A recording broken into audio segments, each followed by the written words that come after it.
Thank you Noval. Selamat pagi semua peserta dari kelas di Open Class Business Series di pagi ini. Thank you nih udah tetap semangat datang walaupun kalau di tempat aku sih pagi itu tadi lumayan mendung dan sempat hujan sedikit ya. Supaya tetap semoga tetap semangat juga nih untuk hadir di kelasnya. Jadi tadi seperti yang udah disebutin sama Noval, di hari ini topiknya akan membahas tentang beriklan di dunia platform digital, terutama di channel Instagram, Facebook, dan Google. Jadi hari ini aku berfokus ke perkenalan tentang masing-masing platform itu ada apa aja di dalamnya, sama mungkin sedikit tips-tips. Mungkin nanti di akhir juga akan tambahkan sharing session. Jadi tadi udah disebutin sama si Noval juga. Durasinya kalau nggak salah ini 90 menit gitu ya. I will try to keep materinya itu paling lama banget di sejam. Jadi kita masih ada waktu minimal 30 menit untuk sesi Q&A dan discussion. Buat pertanyaan boleh catat dulu, boleh kalau takut lupa dikirim dulu di chat aja nggak apa-apa. Ntar kita akan bahas semua di selesai penyampaian materi, gitu ya. Oke, jadi ini mungkin sedikit pengenalan diri aja gitu ya dari aku gitu ya. Ini tadi mungkin sedikit tadi intro juga sama Nova. Di sini ya kenalin semua, nama aku Haikal, dipanggil Haikal aja. Kalau bicara pengalaman kerja, terutama di dunia, kalau dunia marketing dari awal sudah masuk ke dunia marketing, cuman kalau di dunia perdigital marketingan, terutama di iklan, itu dari tahun 2019, which mean aku secara tahun 19, 20, 21 ini udah masuk tahun keempat aku berkutat di dunia digital advertising lebih tepatnya. Dan sekarang benar aku menjabat sebagai digital advertising manager di Inbound ID. Tuh. Oke, hari ini kita akan belajar tentang salah satu cabang. Jadi digital marketing kan emang bisa dibilang luas ya. Kita akan hari ini akan sedikit mengerucutkan ke satu cabang atau topik digital marketing, yaitu tentang beriklan di media digital. Dan pada kali ini memang tadi medianya adalah di Facebook, Instagram, dan Google Ads, begitu ya. Oke, pertama mungkin sedikit intro dulu gitu ya. Mungkin dari aku bilang ada beberapa cabang di digital marketing gitu. Cuma kalau misalnya aku bisa bagi secara kategori besar itu ada dua. Ada yang paid berbayar dan organik, dan paid adalah yang hari ini kita akan bahas. Mungkin kalau mau perumpamaan yang mudah, selain of course sesuai namanya paid, dia berarti berbayar gitu ya. Anggap kalian media kalian untuk apa ya, memasarkan produk kalian. Anggap kalian punya sebuah taman di rumah gitu ya, taman masih lahan kosong. Kalau yang organik itu meaning itu kalian rawat dari awal gitu ya, mungkin dari pembelian pupuknya kalian beli, pembelian bijinya kalian yang nyangkul, yang nanam, nyiramin setiap hari sampai akhirnya tumbuh gitu ya. Tapi kalau misalnya paid itu kan membangun taman kalian dengan udah beli bunga jadi dari toko, dibawa ke taman kalian gitu. Nah, pakai dengan pengibaratan seperti itu gitu ya.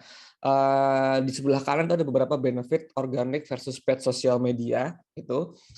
Kalau misalnya yang di kanan banget itu ya, yang tiga yang paid itu yang murni keunggulan murni dari paid-nya aja terhadap organik ada tiga.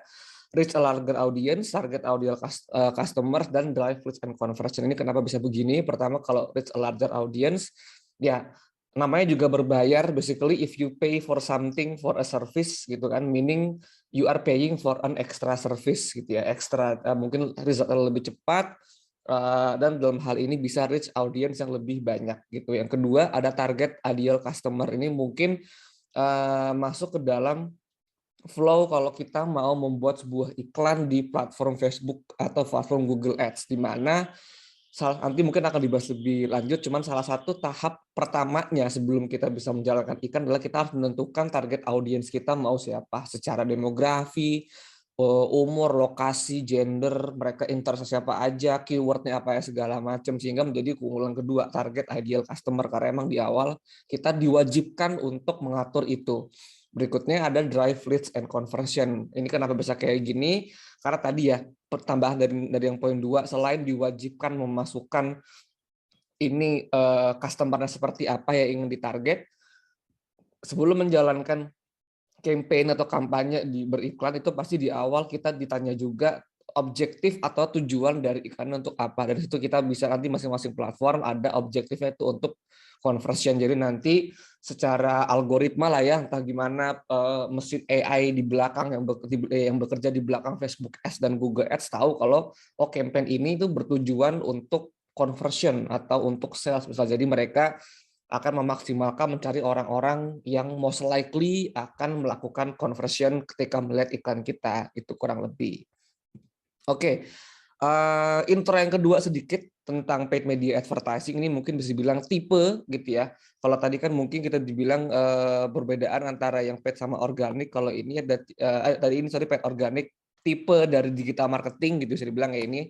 Yang ini adalah tipe dari yang paid-nya tuh ada apa. Jadi aku di sini mengkelompokkan ada dua gitu ya, ada yang display dan search ads. Kalau yang display ini bentuknya maksudnya yang visual. Jadi bentuk iklannya itu visual, image, video, atau mungkin GIF atau segala macam gitu ya, display. Sementara kalau yang search ads itu bentuknya itu teks atau ini murni contoh gampangnya ini tuh hasil iklan di pencarian Google.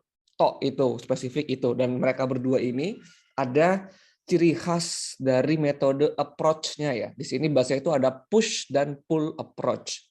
Ini maksudnya apa? Sesuai namanya, push dan pull itu mendorong dan menarik. Tapi apa yang didorong dan apa yang ditarik gitu ya. Yang didorong dan yang ditarik itu adalah intensi dari audiensnya. Kalau display itu cara kerja seperti yang di kiri ya. Tolnya paling bawah ketika seek as many people as possible based on target audience. Jadi kalau pengibaratannya, kalau kita ke mall itu kayak kita ngelihat ada booth-booth stand-stand yang dijaga sama salesman gitu ya, mereka megangin flyer yang nanti mereka akan membagikan flyernya ke pengunjung-pengunjung mall yang menurut mereka sesuai sama target audience mereka.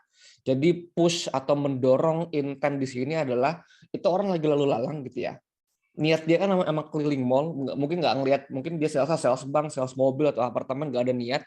Tapi gimana bisa sih sales itu membagikan flyer ke orang yang menurut dia nih kayaknya dia bisa tarik sama beli rumah deh misal gitu ya, supaya nanti bisa mendorong munculnya intensi di orang itu yang tadinya nggak ada. Itu metode pertama yang push approach dari yang display ad. Sementara kalau search itu pull. Kalau tadi yang push mendorong intensi yang dari nggak ada supaya ada, didorong supaya ada. Kalau pull itu kita menarik intensi yang sudah ada. Kenapa bisa dibilang intensi sudah ada? Tadi aku bilang di awal, ini contoh striknya adalah kalau muncul iklan di pencarian Google kayak di kanan bawah. Ini aku bisa jamin gitu ya, ketika siapapun termasuk aku atau kalian di sini peserta mencari suatu keyword di Google, contoh mungkin mau cari belajar Facebook Ads, itu kan berarti kalian atau siapapun itu, the fact that you search for that keyword atau that topic, meaning emang kan udah ada intensi atau minimal ketertarikan, kekepoan terhadap topik tersebut kan. Jadi intensinya udah ada. Sehingga kita memunculkan iklan, lo lagi nyari ini ya? Ada nih barang ini. Jadi kita tuh menarik intensi orang yang udah ada. Yang satu mendorong supaya dari yang gak ada intensi jadi ada, intensinya didorong supaya ada. Yang pull itu menarik intensi yang udah ada. Gitu ya bedanya teman-teman. Oke, itu dua set aja sekedar intro. Kita kan sekarang masuk ke materinya gitu ya. Di sini kita akan membahas tentang Facebook Ads dan Google Ads. Ini disclaimer dulu di awal. Walaupun tadi di awal disebut Instagram, Facebook, dan Google, tapi actually Facebook Ads itu udah a whole Facebook family. Jadi semua mungkin sekarang namanya Meta ya, bukan Facebook lagi ya, Meta Family. Jadi Facebook, Instagram, Messenger, ada Audience Network, ada bahkan WhatsApp pun itu include di dalam Facebook Ads gitu ya. Kalau Google emang Google aja, dan produk-produk Google dia ada YouTube aja yang termasuk ke Google gitu. Oke, kita sekarang masuk dulu bahasan pertama ke Facebook. Kita akan membahas tentang Facebook Ads 101 secara konsep itu apa gitu ya. Ini intro sedikit gitu ya. Ini family of apps and service gitu ya. Ini ada 2.99 billion people yang menggunakan seluruh kombinasi ini ya, Facebook, WhatsApp, Instagram, setiap harinya, dan ada pembuatan of consumer purchase based on post. Jadi di sini mereka dari customer itu ada kemunculnya behavior purchase mereka dari post-post yang mereka lihat di masing-masing platform ini. Gitu. Nah, ini ada sedikit breakdown-nya gitu ya, berapa orang banyak dari masing-masing platform. Ini kita skip aja, apa-apa, sekedar nice info. Kita sekarang ini masuk ke bagian yang udah nggak sekedar nice info doang gitu ya. How to start advertising with Facebook Ads. Apa sih hal pertama yang dibutuhin dulu gitu ya. Nah, pertama itu ada yang namanya Facebook Ads Manager. Jadi akun Facebook Ads itu ada Ads Manager-nya gitu ya. Ada ya pasti ada kayak account besarnya atau account manajernya gitu ya bahasanya gitu. Nah, ini sebelum kita beriklan di Facebook Ads, kita membuat akunnya, ini ada emang 3 hal yang kita perlukan. Pertama, kita butuh tadi namanya Ads Manager. Yang kedua, kita butuh wajib punya Facebook page. Yang terakhir, kita punya juga Instagram account. Itu basically kalau udah punya ini, gue bikin Facebook Ads Manager, udah punya Facebook, punya Instagram account, itu bisa bikin akun Facebook Ads account gitu. Nah, ini contoh dari Facebook Ads Manager. Ini memang Ads Manager adalah starting point for running more sophisticated ads across Facebook apps gitu ya. Ini emang all in one tool gitu ya. Bikin iklan, nanti memanage iklannya segala macam bla bla bla. Itulah Facebook Ads Manager, nantinya ad account yang kalian bikin akan masuk ke sini gitu. Nah, kita udah ada Facebook Ads Manager, terusnya kita akan tahu sebenarnya tuh anatomi dari Facebook Ads Manager tuh kayak apa sih, ada apa aja di dalamnya ini ya. Ini anatominya gitu ya. Atau yang kita bisa bilang bahasanya itu nyebutnya itu campaign structure gitu ya. Tadi tahu kalau untuk membuat itu butuh 3 ini. Terus kalau untuk kampanye sendiri sebenarnya itu isinya ada apa aja sih gitu ya. Jadi kalau kita mau bikin campaign itu satuan atau unit terbesar adalah campaign gitu ya. Ke bawahnya baru satu campaign bisa contain multiple ad set, dan dalam satu ad set bisa contains multiple ads. Ini sekedar info lewat aja kalau ada structure ini di Facebook Ads gitu ya, anatominya seperti ini. Gitu. Nah, berikutnya pertanyaannya nih, how can I leverage Facebook machine to deliver optimal result for my business? Oke, bikin Facebook Ads Manager, iya. Tahu ntar bikin kampanye struktur kayak gini, iya. Terus emang gimana sih gue bisa meleverage Facebook ini supaya emang bisa mengoptimalkan hasil dari bisnis yang gue punya nih, dari campaign yang mau gue jalanin gitu ya. Mungkin ada beberapa hal yang mesti kita pahamin dulu apa yang ada di dalam sebuah bikin kampanye dari Facebook. Oke, yang pertama, of course gitu ya, kalau di sini kita bisa bilang deliver optimal result for my business, kita harus tahu menentukan juga objektif gitu ya dari bisnis kita itu mau kayak apa. Di sini mungkin di kanan beberapa kali mungkin udah ada yang familiar sama yang namanya marketing funnel. Di sini dari yang awareness, consideration, dan conversion. Dan di dalam masing-masing funnel ini Facebook sudah menyediakan, ini menurut Facebook ya, objektif apa aja yang cocok untuk di masing-masing funnel. Seperti ini contohnya. Ini adalah opsi dari campaign objektif yang ada di Facebook Ads dan udah dibagi per masing-masing funnel tadi. Dan ini adalah step pertama yang harus kalian pilih begitu kalian nanti kalau bikin campaign tuh ada tombol create campaign. Once you click create campaign, ini adalah window pertama yang muncul. Seperti aku bilang tadi, pasti kita ditanya, lu bikin campaign mau ngapain tujuannya? Itu jadi ini akan ditanya pertama kali. Definisi gitu ya dari masing-masing objektif. Aku akan coba jelaskan, mungkin kita lebih lumayan singkat juga gitu ya. Nah, yang pertama ada tadi ya di bagian awareness, ada brand awareness dan reach gitu.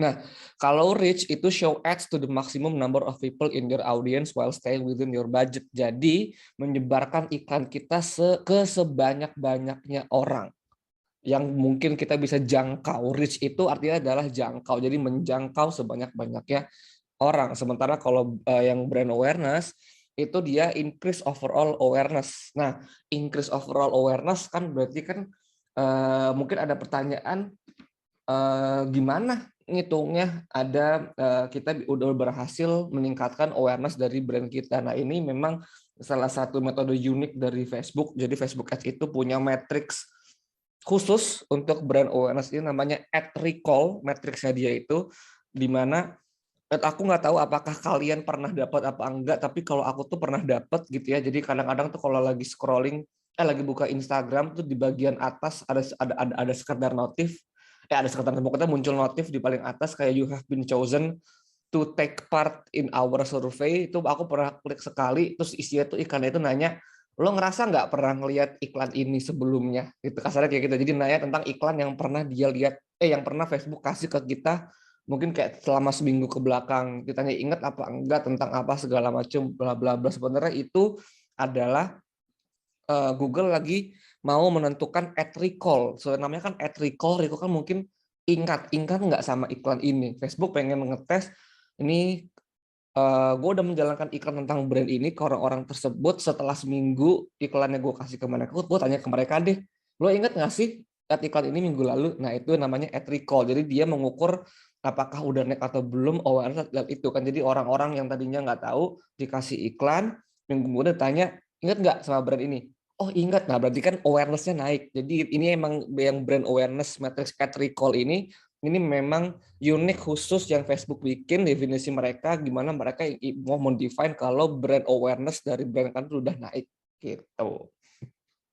Berikutnya kita masuk ke funnel yang consideration. Di sini ada 3 dulu, ada app install, traffic, dan lead generation. App install mungkin straightforward ya, semua namanya app install. Memang ini campaign untuk optimasi jika emang kalian punya aplikasi yang tujuannya supaya bisa orang sebanyak-banyaknya orang menginstal atau mendownload aplikasi kalian. Berikutnya traffic.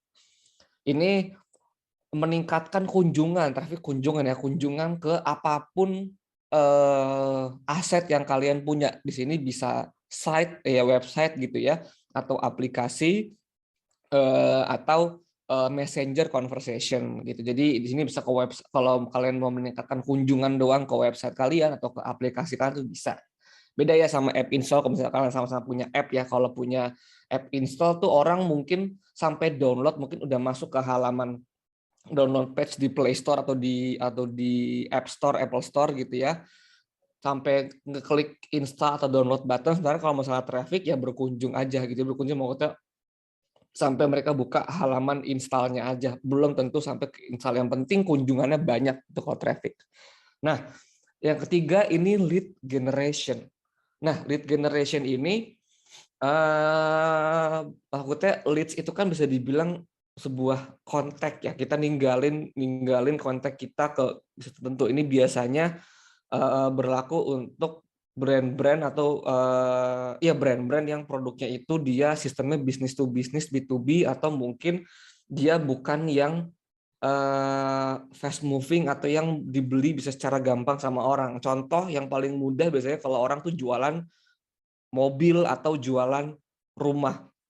Biasanya mereka beriklan, tapi iklan mereka itu bukan berarti kan mobil sama rumah bukan kayak kalau kita ngeliat iklan baju, kita klik bisa kebuka ke Shopee terus langsung beli baju langsung. Nggak mungkin dong mobil sama rumah orang kayak gitu. Jadi dia pakai lead gitu ya, lead generation nama. Jadi biasanya mereka akan munculin form, mungkin kalian pernah dapat tuh munculin form, isi nama kalian, konteks segala macam bla bla bla, begitu di submit ntar kayak nggak lama kemudian ada sales representatif dari brand tersebut yang menghubungi kalian. Sore, Kak Haikal, tadi habis ngisi form untuk tertarik produk mobil ini ya, aku izin follow up ya dari company bla bla, itulah. That's how lead generation works. Tuh. Berikutnya, yang kedua untuk yang consideration ada message, ada engagement, dan ada video views. Message itu open more messenger interaction. Jadi sesuai namanya message, pesan, itu kita mengoptimalkan orang untuk mengirim pesan ke kita. Lewat apa aja, bisa mengirim pesan lewat DM Instagram atau messenger di Facebook dan di WhatsApp. Jadi khusus untuk objektif message ini adalah di mana itu bentuk integrasi full dari Facebook, Instagram, dan WhatsApp, karena kita bisa campaign itu mengoptimasi supaya orang tuh kirim pesan ke WhatsApp yang kalau kita klik iklannya itu nggak ngarahin ke website, nggak ngarahin kemana-mana, tapi langsung kebuka ke WhatsApp yang langsung ada misalnya templated message. Mungkin kalian pernah nemu iklan yang kayak gitu ya. Berikutnya tuh engagement itu so people take action ke iklan kita. Take action dalam ini artinya of course namanya engagement, yang entah itu like, comment, share, atau jadi visit profile atau apapun itu, atau nge-save itu masuk itu engagement. Pokoknya ya ada take action, berengage gitu ya, berinteraksi dengan posan kita gitu. Nah, yang terakhir itu adalah video views. Video views sesuai namanya, nonton video. Jadi kita konten yang kita taruh di Facebook, Instagram, kalian juga tahu pasti ada bentuknya video. Nah, kalau misalnya video views ini kita mengoptimasikan campaign kita supaya menunjukkan ke orang-orang yang mempunyai kecenderungan untuk menonton video konten yang kita kasih ke mereka. Gitu penjelasannya ya. Most likely to be interested in them and watch them to completion. Gitu ya, interested, tarik dengan video dan menonton videonya sampai selesai. Nah, berikutnya ini kita masuk ke objektif yang di funnel paling bawah atau funnel conversion. Gitu. Yang pertama, of course ada namanya conversion action, increase action on your site or app, gitu ya. Ini khusus kalau yang conversion paling kiri ini ketika kalian mau bikin conversion action-nya itu di web kalian atau aplikasi kalian, dan ini tuh conversion di sini nggak melulu maksudnya adalah sales atau transaksi ya. Ini basically action apapun yang kalian harapkan audiens kalian lakukan begitu mereka nyampe ke web kalian atau masuk ke aplikasi kalian. Kalau emang kalian harapannya pengen beli, ya udah nanti kalian bisa mendefine conversion-nya sebagai beli. Kalau pengennya cuman kalian naruh form lead generation di website, pengennya orang ngisi di sana, ya udah bisa di-define conversion action atau ngisi lead, atau sekedar mau bikin profile tinggal di-define lagi. Pokoknya ini adalah conversion, basically action apapun yang kalian harap user kalian lakukan begitu user kalian itu berkunjung ke web atau ke aplikasi kalian. Nah, yang kedua ada store visit. Store visit ini sebenarnya adalah bentuk cara Facebook mengkombinasi antara offline dan online effort. Jadi di sini terutama sebelum COVID, jadi kalian bisa memaksimalkan orang-orang untuk berkunjung ke kalau kalian punya store visit, punya store offline gitu. Cara kerjanya sama kayak kalian kalau pernah dapetin promo SMS, misalnya kalian masuk ke mall mana tiba-tiba ada SMS dari restoran apa, kayak gitu contohnya. Yang terakhir tuh katalog sales. Nah, katalog sales ini juga unik dari Facebook, di mana katalog sales ini katalog yang dimaksud di sini adalah katalog yang ada di kalau kalian punya toko e-commerce. Jadi kalau kalian punya toko e-commerce di e-commerce manapun ya, Tokopedia, Shopee, Lazada, Blibli, JD.id, kalau kalian punya katalog di sana, kalian bisa connect katalog di e-commerce kalian ke Facebook untuk bikin iklan. Nanti itu iklannya langsung bentuknya itu produk-produk dari katalog e-commerce kalian yang kalau diklik itu langsung, kalau emang usernya udah punya Tokped atau Shopee di HP ya, itu langsung kebuka aplikasinya, langsung menuju ke halaman produk kalian gitu. Oke.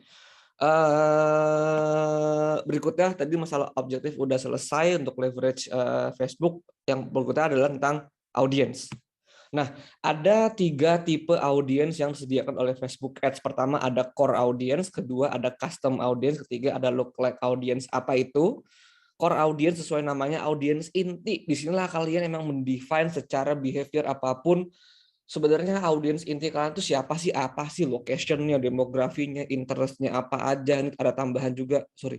Ini behaviornya gimana? Dia ada bisa connect ke Facebook page apa segala macam. Ini kalian benar-benar namanya core audience. Kalian mendefinisikan who is your audience, jadi secara location, demografik, interest segala macamnya. Contoh kayak gini nih, gitu. Kalian bisa bikin sedetail ini. Contoh, kalian tahu produk kalian untuk healthy family, misalnya kalian jualan kalian punya restoran yang healthy food atau jualan frozen food untuk yang healthy food, kalian bisa define kayak gini gitu ya. Dia need dining options yang healthy sama kid friendly, interestnya mereka suka makan makanan yang organik, suka family friendly activities, demografinya kayak gini. Oh, berarti umurnya sekian, mereka udah punya anak gitu ya, segala macem. Motivasinya itu ya untuk kenyamanan, untuk kesehatan gitu. Tapi kita avoid the need to cook gitu ya. Jadi mungkin sedia yang frozen food segala macem. Ini contoh aja.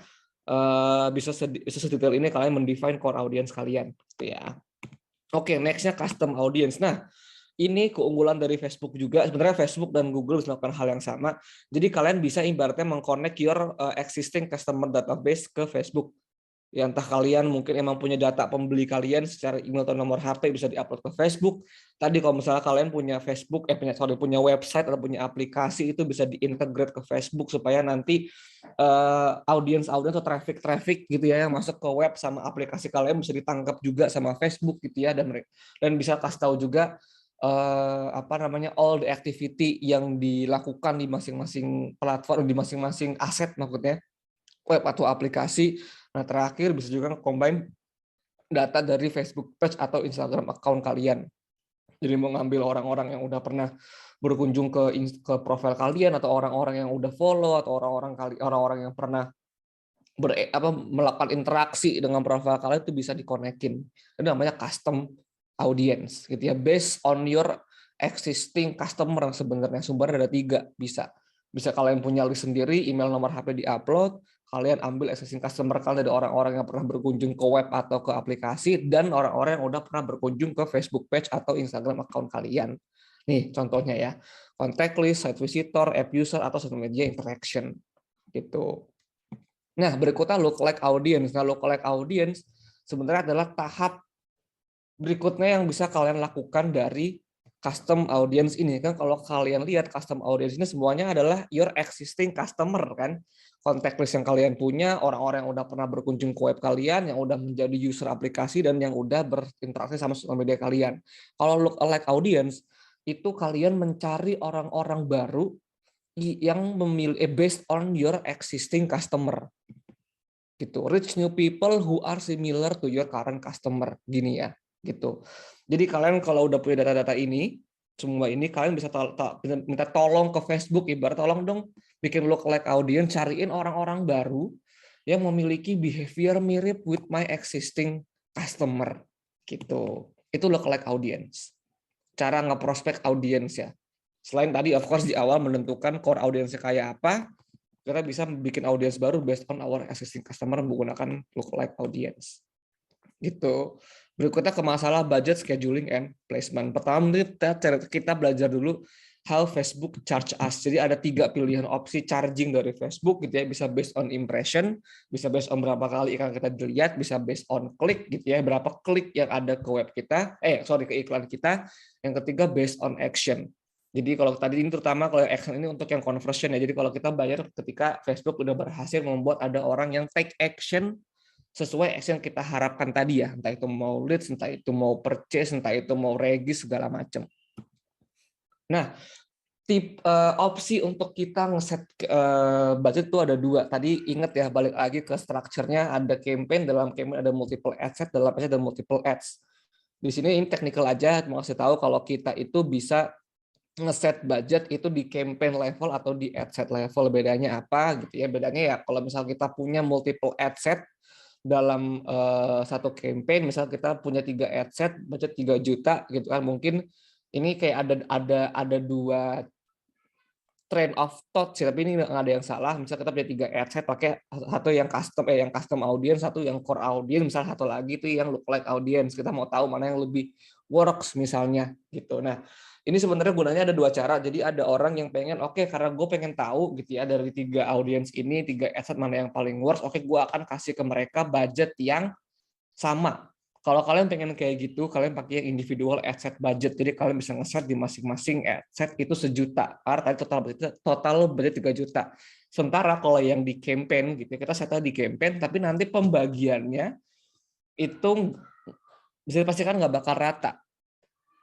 Tergantung Facebook menurut dia melihat mana adset yang lebih potensially menghasilkan untuk kalian. Dia akan mengallocate budget lebih banyak ke sana. Gitu aja bedanya. Jadi kalau misalnya pakai yang CBO, kalau kalian punya multiple adset itu pembagian alokasi budgetnya aku jamin nggak akan sama. Tapi kalau kalian pengen sama, pakai yang individual adset budget. Oke. Nah, itu satu. Nah, berikutnya selain tadi levelnya kita atur di mana, ini kita bisa ngatur lagi juga. Kita mau set daily budget atau lifetime budget. Misal kita punya campaign sebulan, tadi ya totalnya 3 juta, of course berarti kalau misalnya logikanya sehari itu 100.000. Kalau kalian pengen exactly sehari 100.000, pakai daily budget. Kalau kalian pakai lifetime, kalian set selama sebulan 3 juta, itu belum tentu sehari selalu 100.000. Again, konsepnya sama. Kalau pakai lifetime, kalian basically kasih tahu, bebasin ke Facebook mau per harinya gimana. Tergantung Facebook ngelihat menurut Facebook di hari mana yang mungkin hasilnya bisa lebih tinggi, hari mana yang lebih rendah, sehingga di facing yang penting totalnya 3 juta. Nah, ini benar-benar up to kalian aja. Preferensinya tuh kayak apa maunya gitu. Ini untuk yang 2 ini dari pengalaman aku nggak ada bener, nggak ada salah, nggak ada pengalaman aku yang satu selalu lebih baik lagi enggak. Jadi menurut aku sama-sama aja, nggak terlalu pengaruh sama hasil. Tapi I'm just saying there are 2 options. Feel free to use sesuai sama kebutuhan dan preferensi kalian. gitu. Nah, berikutnya kita bisa menentukan juga tadi ya, ada namanya placement gitu ya. Namanya tadi aku bilang Facebook itu kan isinya ada banyak Facebook family gitu ya, ada Facebook, ada Instagram, ada Messenger, Audience Network. Nah, itu sebenarnya ada opsinya kita mau bisa memilih iklan kita mau muncul di mana aja gitu ya. Nah, ada namanya automatic dan manual placement. Kalau yang manual kita actually kan ada banyak ya, di Instagram pun bisa diatur, ntar ada yang di muncul di feed, muncul di story, muncul di explore, di Facebook juga, di feed apa di story segala macam itu manually itu bisa kita atur. Kalau otomatis semuanya kita pakai dimanapun bisa ada placement kita keluarin iklan kita di situ. Gitu. Nah, kalau misalnya untuk yang pilihan ini, kalau tadi aku bilang kalau masalah yang campaign mau yang di CBO atau yang di adset, mau yang lifetime, mau yang daily itu aku bilang nggak ada beda, tapi kalau misalnya untuk ini aku bisa bilang pengalaman tuh ada bedanya gitu. Entah kenapa aku pernah ada campaign jalankan itu selalu lebih baik dengan automatic placement. Aku pernah ada case juga pakai automatic placement udah jalan 2-3 bulan kok selalu lebih hasilnya itu lebih banyak dan lebih bagus di Facebook dibanding Instagram, lumayan kayak 70-30, 60-40 sampai 70-30 gitu lah. Terus akhirnya ada ide coba deh apa berarti kita worth it untuk fokusin aja lebih banyak ke Facebook. Itu tadi campaignnya aku pisah. Satu campaign dengan budget lebih gede khusus Facebook only placementnya, satu lagi dengan budget lebih kecil itu khusus Instagram only. Ternyata hasilnya malah lebih jelek daripada sebelumnya. Jadi ini mungkin entah kok kenapa kalau misalnya untuk ini aku bisa kasih sedikit tips dari pengalaman aku gitu ya. Walaupun kalian ngelihat hasilnya selalu bagusan FB atau Instagram, not necessarily mean ketika kalian pilih jadi manual placement akan lebih bagus. Tetap I don't know why gitu ya, mungkin dari algoritma Facebook secara nggak langsung gitu kalau pakai yang otomatis itu bisa lebih bagus, tapi pengalaman aku untuk yang ini better kalau kalian selalu pakai automatic placement gitu ya. Oke, ini mungkin ada beberapa tambahan learning material yang bisa kalian pakai gitu ya. Nice to know kalau misalnya di luar kelas nanti pengen belajar tentang Facebook Ads juga lebih lengkapnya, ini kayak resmi dari Facebooknya gitu. Oke, tadi kita udah tentang Facebook. Sekarang kita akan bukan sedikit ya, masuk ke platform kedua yang kita bahas yaitu Google Ads. Nah, kalau misalnya tadi Facebook strictly itu langsung bikin campaign itu ditanya langsung objektifnya apa segala macam, beda sedikit dengan Google. Jadi Google Ads itu ada beberapa subproduk kali bisa dibilang ya, yang nature-nya pun beda-beda masing-masing dari produk ini. Itu ada search, ada display, ada video, ada universal app namanya. Apa itu? Kita akan coba bahas masing-masing ya. Pertama, Google Ads Search atau SEM atau Search Engine Marketing. Ini mungkin istilah yang pernah kalian dengar atau mungkin ada yang baru pertama kali dengar juga. Nah, apa itu? Tadi mungkin aku sedikit mention di awal, ini adalah iklan yang produk yang memunculkan iklan kalian di hasil pencarian Google. Appear on search engine result page, formatnya itu teks. Gitu. Gimana cara kerjanya? Cara kerjanya di sebelah kiri ya. Kita ngebit namanya. Targetnya itu kalau tadi mungkin kalau di Facebook itu strictly kayak tadi ya umur, demografi, usia segala macam bla bla bla. Bedanya kalau misalnya di Google Search ini yang SEM, iya ada lokasi juga, ada umur juga, tapi instead of interest misal gitu ya, ini kita targetinnya by keyword. Jadi keyword apa yang kira-kira akan dicari oleh user, calon audiens kita ketika mencari produk yang kita jual misal. Jadi kita ngebit keyword gitu ya. Jadi ntar ketika ada user yang nge-search keyword tersebut, Google akan melakukan bidding. Bidding di sini adalah pelelangan. Jadi kan kita pasti nggak menutup kemungkinan, nggak bakal memungkiri juga kalau yang menarik ke keyword itu kan bukan kita aja, karena pasti yang menjual atau mempunyai produk itu kan bukan kita aja. Pasti Google akan jadi ada bidding dulu, pelelangan dulu. Ini siapa yang akan menang, karena menentukan ada urutan kayak yang paling atas siapa, kedua siapa, ketiga siapa gitu. Nah, ini yang di kanan ini mungkin tambahan sedikit dari aku di awal gitu ya. Kenapa why search ad works? Karena ini yang pakai tadi metode pull approach, orang udah ada intensi, kita tarik intensinya. Nah, karena orang itu udah ada intensi, maka mereka itu akan ada likeliness yang lebih tinggi untuk take action ketika melihat iklan. Kuncinya karena udah ada intensi ini. Nah, tadi aku sempat nyinggung dikit yang masalah pelelangan, nanti Google yang akan menentukan akhirnya siapa yang muncul pertama, kedua, ketiga. Mungkin kalian sering kalau search itu ada muncul hasil iklan banyak, terus ada urutannya, itu random nggak sih? Enggak. Itu emang Google yang menentukan urutannya. Iya, posisinya. Gimana caranya ini? Jadi di sini aku bilang ada di kiri ya, ada dua faktor yang menentukan gitu ya. Ini mungkin sorry agak a bit technical, tapi I'll try to be quick and brief about this gitu ya. Jadi pertama dari bidding atau ya modal budget kalian berapa, kedua dari quality score. Baru itu sama dengan ad rank kan, posisi dari iklan kalian gitu. Jadi tenang, bidding di Google bukan semata gede-gedean siapa yang punya budget, tapi tentang quality score atau quality dari iklannya juga. Jadi Google juga melihat apakah iklan yang kalian bikin itu bagus kualitinya gitu. Jadi quality score ini emang scoring dari 1 until 10. Gimana apa itu quality score, apa aja yang Google perhatikan untuk menentukan quality dari iklan kalian itu ada di kanan. Ya, estimate the quality of your ads, keywords and landing page. The higher the quality leads to lower price and better ad position. Jadi di sini ada 3 parameter: expected click-through rate, ad relevance, dan landing page experience, di mana masing-masing ada 3 kriteria juga. Kita mau menghindari yang below average dan mau yang average atau above average. Apa itu masing-masing expected click-through rate, ad relevance, dan landing page experience? Jadi mungkin to be quick gitu ya. Ini 3 itu nyambungnya adalah seperti ini. Ad relevance dan landing page experience gitu. Di sini kan penjelasannya adalah yang ad relevance measure how closely related your keyword to your ads. Yang landing page experience adalah describe whether your landing page is likely to provide a good experience to customer. Jadi kalau yang ad relevance mungkin sesuai namanya relevansi, related, berhubungan. Jadi Google akan menilai keyword yang kalian bid dengan iklan yang kalian bikin, kan bentuknya teks ya. Di sini kan bentuknya teks kan. Ini bisa dibilang kopi yang kalian bikin itu seberapa nyambung, seberapa relevan. Nanti akan disambungkan juga ke landing page experience. Salah satu cara Google menentukan apakah your landing page is likely to provide a good experience, dia nilai juga. Google juga nge-crawl apakah konten dari landing page yang diarahkan ini ketika habis user ngeklik iklan itu relevan dan nyambung juga dengan keyword dan ad copy yang dia bikin.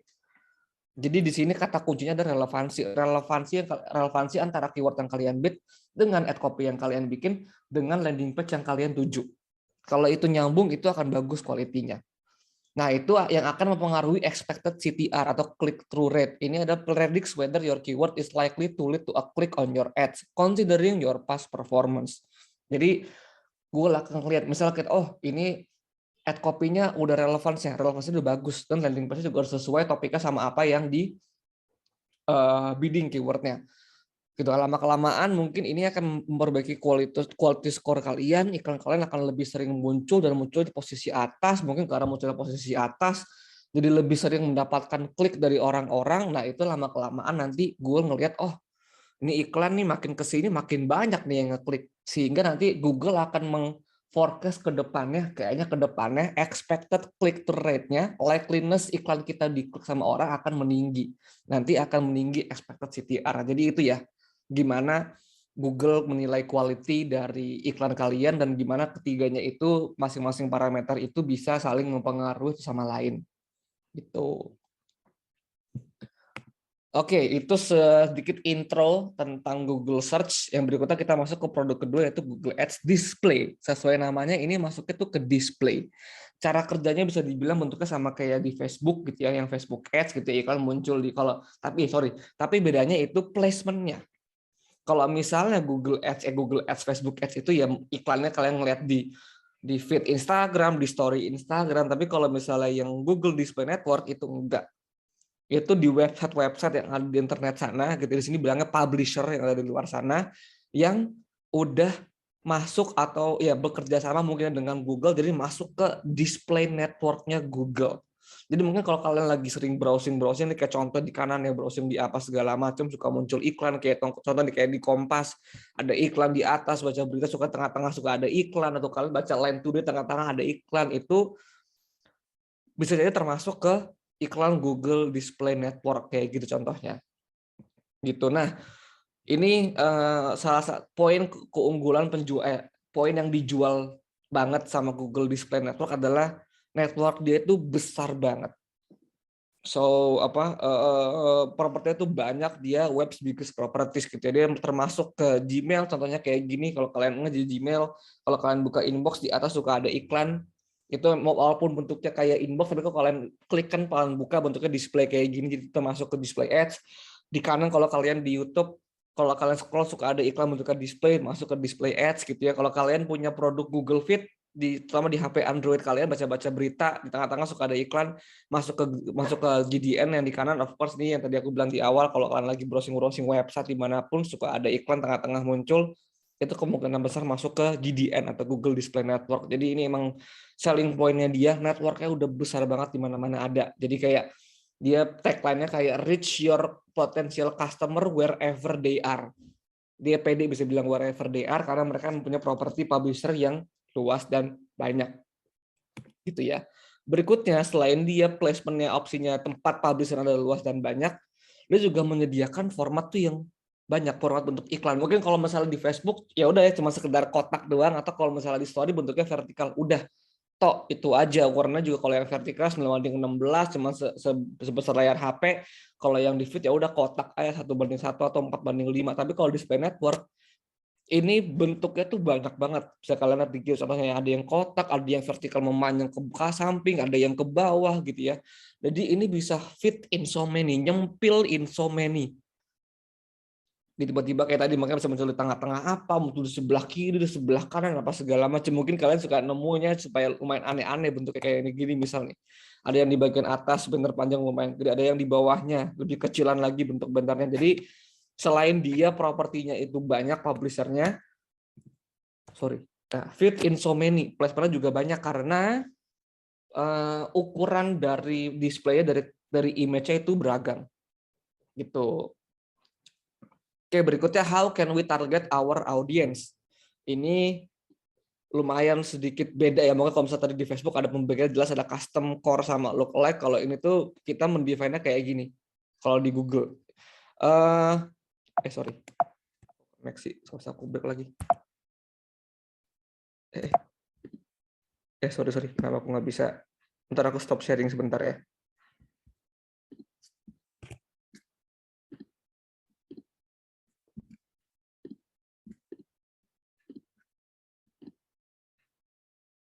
Oke, sorry. Nah, ini sebenarnya metode penargetan ini untuk di YouTube dan GDN itu sama persis opsinya. Jadi pendefinisian targeting di GDN dan di YouTube adalah seperti ini. Gitu. Ada affinity namanya, ada digital demographic, ada live events, ada in market, ada remarketing, customer match, similar audience, dan custom audience. Gitu ya. Pertama, affinity. Affinity itu reach user based on what they're passionate about and their habits and interests.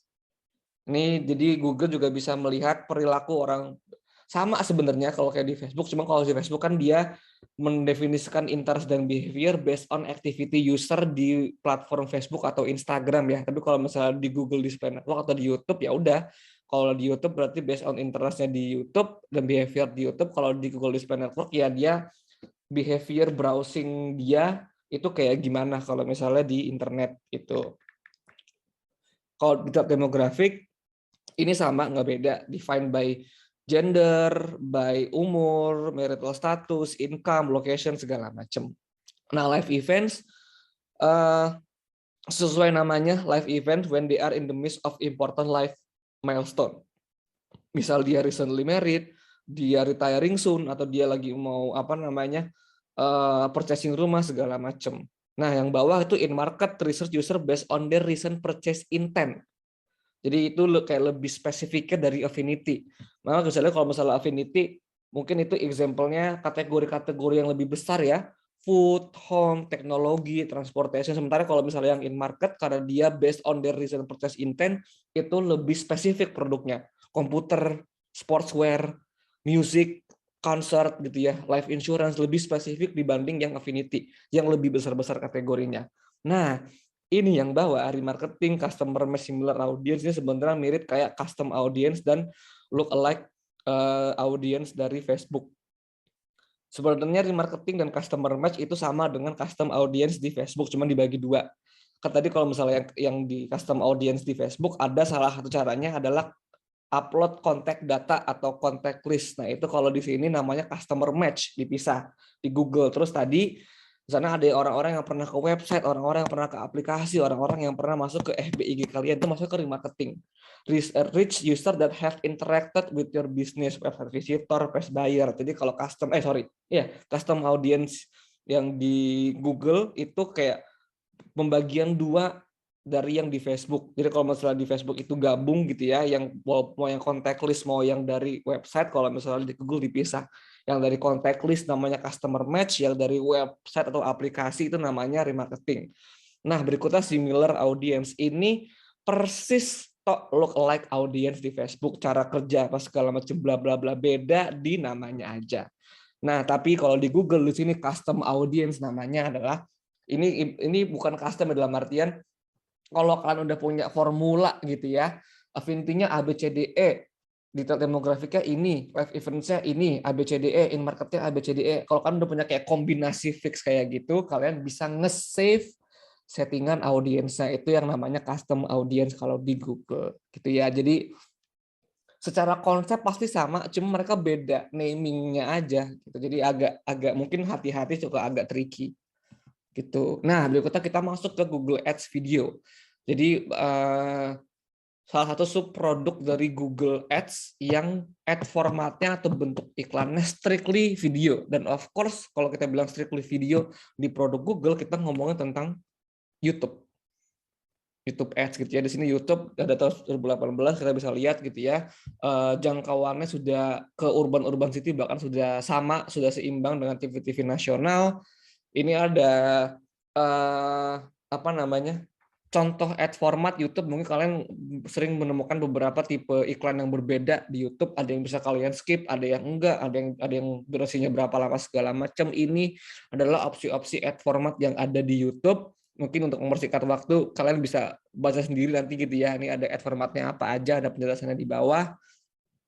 Gitu. Nah, ini berikutnya ada sedikit tambahan fun fact juga dari YouTube gitu. Di mana YouTube ini, kalau bisa lihat sedikit summary-nya di kanan bawah, YouTube content has serious impact on viewers purchase.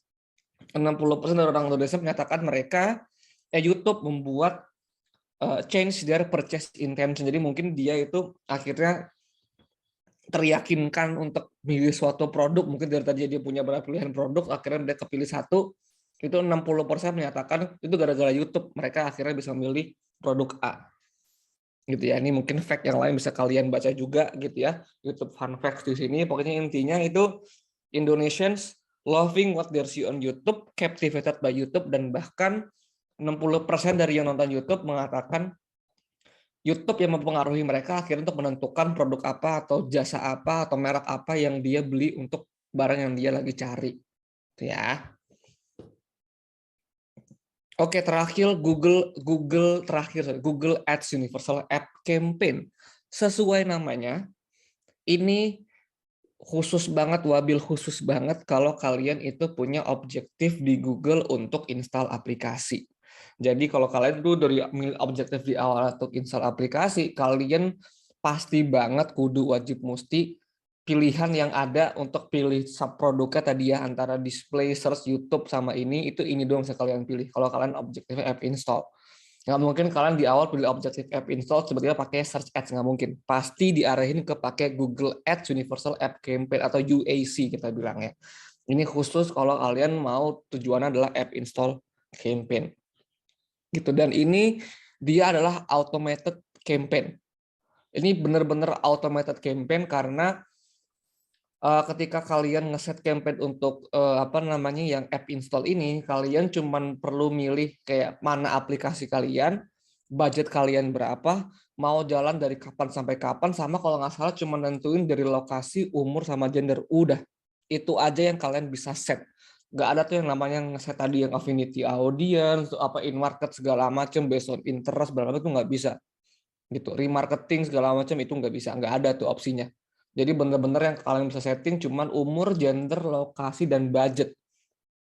Udah, itu aja. Placement-nya juga bakal automated. Jadi muncul di YouTube bisa, muncul di hasil search bisa, muncul di display network bisa, muncul di Gmail bisa. Dan itu kalian nggak bisa kontrol. Dia nggak ada opsi yang kayak Facebook yang tadi manual placement itu nggak ada.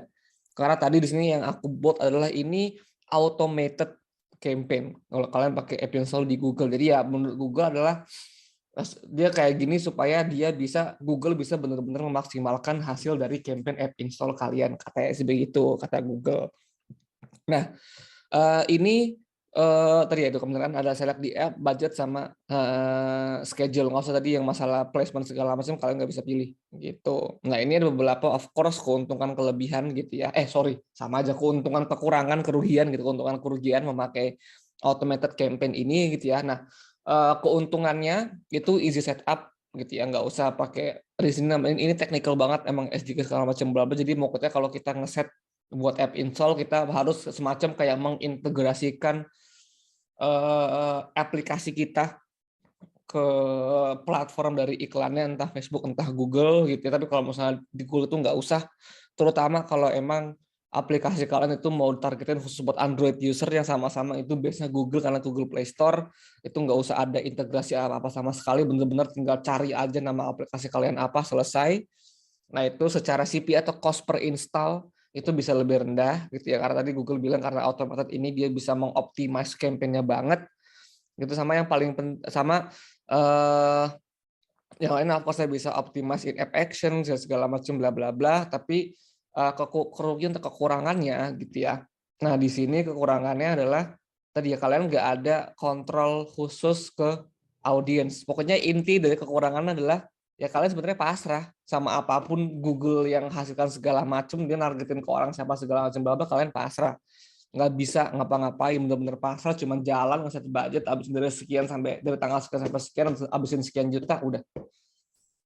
Abis itu ya nggak ada kontrol gimana Google actually membagikan atau merotasikan atau menjangkau audiens-audiens yang akan dapat iklan kalian gitu. Nah tapi ya again di sini kalau emang kayak ibaratnya mungkin kalian yang bukan yang expert banget gitu ya, masih masih amateur, masih entry level, masih pemula untuk di digital marketing, yang ini of course membantu pasti punya kalian karena mungkin kalian nggak perlu paham technical segitunya udah bisa menjalankan campaign dan mungkin hasilnya udah bagus. Cuman kalau kalau aku pribadi gitu ya, karena aku udah pengalaman lama di beriklan ini, terus biasa udah sering kayak ngotak-ngatik segala macam bla bla bla, ketika ada tipe campaign yang kita nggak bisa ngotak-ngatik rasanya aneh aja gitu, kayak ih gak enak nggak bisa ngotak-ngatik gitu loh, nggak bisa tahu ini kayak ibaratnya dia tuh jeroannya tuh apa aja sih, bumbu-bumbunya tuh apa aja sih, kita cuma kasih tahu makanan jadi suruh pasrah doang. Kadang kalau aku pribadi sebagai yang sering gitu yang ngotak-ngatik campaign ngerasa kayak ada yang kurang aja gitu ya, karena ya tadi terbatas, ini kan udah fully automated ya gitu. Nah, ini udah bagian part terakhir dari Google Ads. Tadi kalau di Facebook juga ada gimana bisa leveraging objektif segala macam dan audiens supaya hasilnya bagus. Di Google pun juga ada gitu yang komen tadi ad format ada banyak gitu ya. Yang search display YouTube UAC tadi misalnya yang YouTube ada juga tuh ad format yang bumper review, gimana kita bisa nge-leverage mix and match masing-masing itu sesuai sama objektif kita gitu. Oke, knowing the context, the right audience, the right format at the right time. Nah, again sama lagi pasti ada juga namanya marketing funnel. Jadi di all platform pasti ada awareness, consideration, conversion atau action. Nah, di sini ada poin penting yang harus kalian tahu juga di sini ya, gitu ya. Jadi audience dari tahap awareness ke tahap sampai action itu pasti di sini grafik menurun menandakan jumlahnya pasti sedikit. Kalau pengibaratannya gini, kalau kalian punya toko ya, orang yang aware sama toko kalian gitu ya, yang lihat pelang toko kalian versus orang yang actually setelah ngelihat masuk versus orang yang masuk terus dia lihat-lihat barang versus orang yang abis itu lihat barang abis itu dia actually nyobain barangnya, mungkin ke fitting room segala macem, abis itu sampai ke orang yang akhirnya dia beli, kan pasti jumlahnya makin dikit kan. Nggak mungkin semua orang yang lihat pelang toko kalian masuk ke toko, nggak mungkin dari semua orang yang ke toko tertarik sama barang kalian itu megang-megang nanya-nanya, nggak mungkin dari semua orang yang nanya itu akhirnya beli, pasti bakal berkurang kan jumlahnya. Itulah yang diibaratkan sama grafik ini, dan itu yang harus kalian pahami juga. That's why juga kalau bentuk funnel tuh ke bawah makin kecil itu menandakan jumlah orangnya juga pasti akan sedikit gitu. Nah, ini teori aja, recommendation dari Google aja, menurut dia kayak kombinasi gitu ya, tipe-tipe audiens apa yang cocok dipakai untuk di masing-masing tahapan gitu ya. Di awareness tuh kayak apa, consideration kayak apa, di conversion itu kayak apa. Gitu bisa dilihat di sini gitu ya. Kalau misalnya yang di awareness karena emang masih tahap awareness luas dulu, di sini masuk yang detail demografik yang mungkin secara interest sama umur aja kita definisikan, tapi kalau udah tahap consideration mungkin diperkecil lagi ketika sesuai sama jumlah orangnya mengecil, lebih dispesifikin aja orang-orang yang kita make sure emang benar-benar lebih tertarik, per ke conversion pasti lebih kecil lagi gitu. Ini nice to know aja, ini apa emang suggestion recommendation dari Google gitu ya, tapi yang penting adalah ini gitu ya.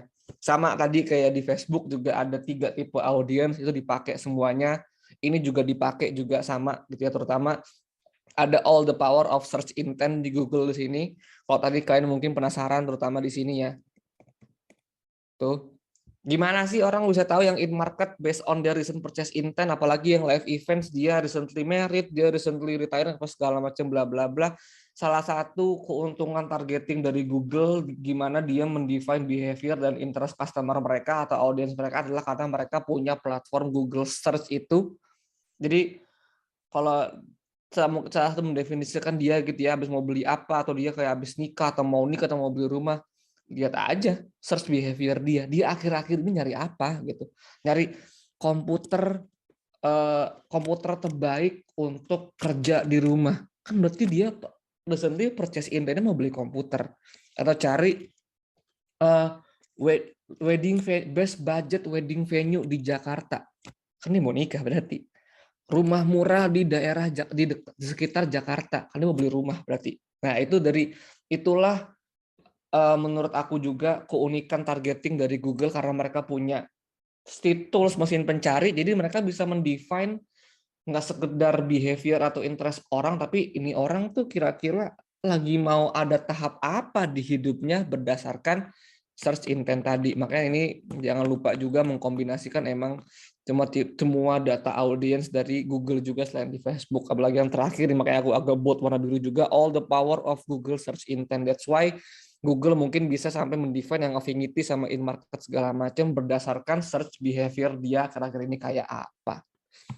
Nah, ini terakhir untuk kalau tadi untuk kombinasi audiensnya kayak apa, ini untuk ad format gitu ya, kayak apa antara YouTube sama GDN gitu ya. Untuk di masing-masing funnel ini emang sekedar rekomendasi dari Google aja ya, nice to know info aja gitu ya. Not saying kalau kalian nggak persis kayak gini nggak bakal worse, enggak. Again ini ya namanya Google kayak ngeluarin rekomendasi atau apalah gitu segala macam ya, itu. Ini yang aku share gitu. Alright, itu sekian materi